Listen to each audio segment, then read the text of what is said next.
Akalar, faraz qilinglar, tarsovka ishlatasiz va u elektrический. Lekin siz ishlatadigan joyda tok muammo, ya'ni tok bo'lmasligi mumkin. Unda nima qilamiz? Qarang. Akkumulyatorli tarsovочный apparatimiz ishlash sifatini birgalikda ko'rib chiqamiz. Bittagina akkumulyator yordamida ishlaydi. Kesishini ham ko'rib, o'zlaringiz bitta baho berasizlar. Tok haqida umuman o'ylamaysiz. Qayerga olib borib kesay, qaysi joyga tokka ulay degan muammo bo'lmaydi. Ishlashini birgalikda ko'ramiz.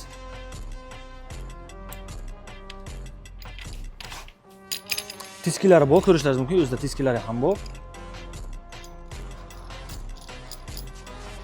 Xuddi shu ko'rinishda tiskiga mahkamlab olamiz va kesishini bitta ko'ramiz.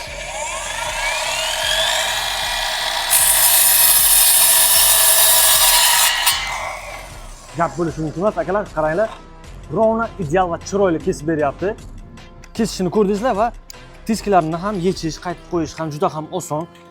Eng asosiysi qulay, yengilgina olib yurishda, hattoki mashinada u bu joyga olib boraman desangiz ham xuddi shunday kichik hajmni ko'rsatib beradi. Lekin bor, akalar, lekini. Bu solo varianti, komplektida akkumulyatori bo'lmaydi. Akkumulyatorni alohida xarid qilasizlar. Bu tarsovочный pil apparatimizni esa alohida 1 280 ming so'mga xarid qilsangiz bo'ladi. Akkumulyatorlari o'zimizda sotuvda mavjud.